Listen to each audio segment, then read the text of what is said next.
Hey guys, so in the past few days, this picture has been trending, and it's the backside, or more accurately, the camera lenses of the iPhone 11 dropping in September.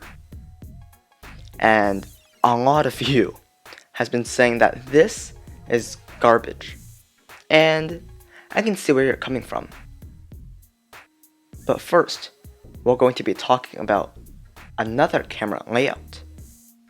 This one. This is not correct. So the iPhone 11, when it comes out, will not be looking like this. But it's been trending from other big YouTubers like MKBHD or other people unboxing this. It's supposedly a clone of the iPhone 11. And it's not correct. It's a black rectangular lens with 3 lenses inside. And some people say that looks better than the actual version, but that's just not correct. And seeing other benefits from the actual version, I think you would like the actual version more than this too. And you're probably here saying, oh, they're both ugly. Why would anyone buy that? And the reason is, Apple actually spent lots of time trying to design this, and it's great. Now you probably press the dislike button and just keep listening, okay? Here's why it's great. Basically, almost all of the phones on the market right now have somewhat of a camera bulge, basically a protrusion from the back where the camera lens sits. And you might say, oh, Samsung doesn't have them, but actually they do. It's just pretty thin, way thinner than the iPhones right now. And so Apple this year will be using the square camera bulge to reduce the thickness of the camera bulge. So the phone won't wiggle as much when you put it on the table, when you type, or other things. I don't know what you do. What do you do? So that will be fixing a part of that problem. Although not entirely, it's still going to have a bulge. Not going to be as apparent as before, which is always good.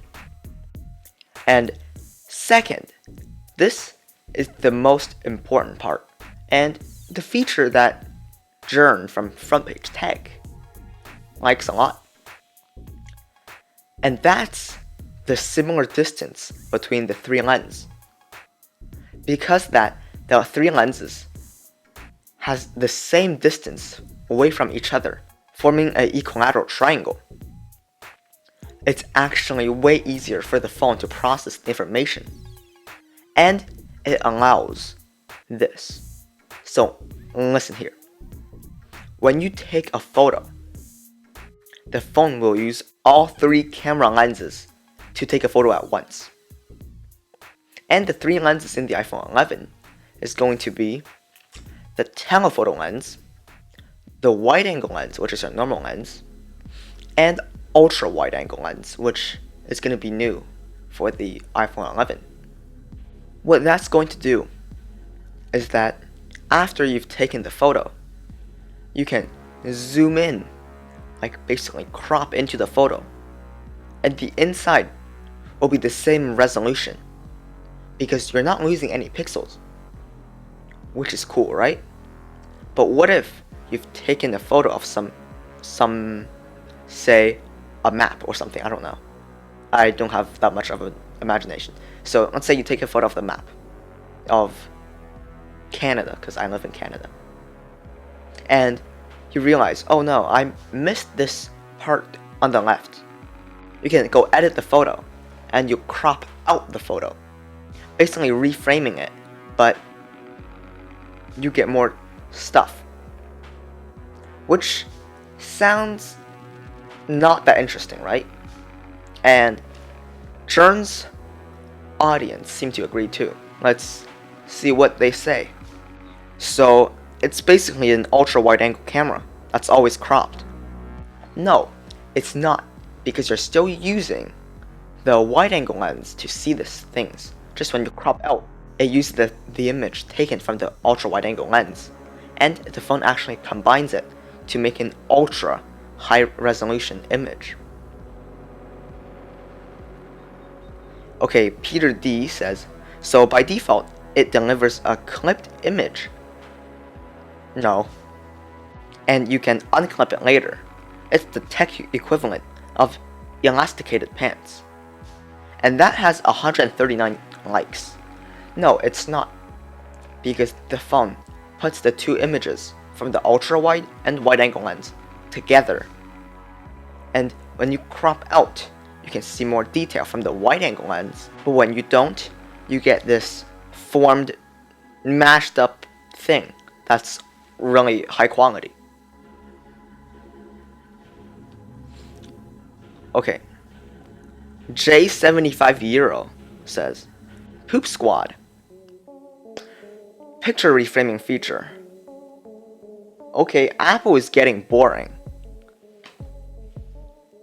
This is exactly what people said when they were talking about AirPods. They're like, oh, so Apple made their headphones and they cut the wires off and now they charge $159. Like, this is innovation. This is actual innovation. Who else have did this before? No one. Apple is the first person to have 3 lenses that's the same distance apart. It might look ugly, but you have to deal with it for these great features.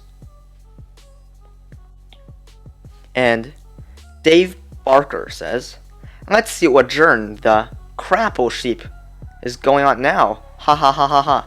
7 likes. Okay. Mark Briati, I don't know how to pronounce your name and I don't care, says, Jan, sounds dumb. If you have a wider lens, you can crop and reframe too. But you have to use the wide-angle lens to take the photo in the first place. And when's the last time you did that? You're dumb. And the last one, Fat IH says, doesn't Android do this already? No, it doesn't. It's like refocus in the Galaxy S5. Seriously? This is why I don't talk to idiots, you know? Oh, sorry if you're watching this. You're not an idiot, you're smart. Also, YouTube, don't demonetize me. Actually, I'm not even monetizing this. Yeah, I'm making these videos for free for you guys to watch. And you guys aren't pressing the like button or subscribing. Like, what are you doing? What are you doing really? Like, every time I have to put on this suit. Okay, this time I didn't put on my tie because I was lazy, but you know, also it's too hot. And when I record a video, I can't turn the fans on. So yeah, please subscribe. And click something on the screen too. I don't care. Just please. This is the end of the video.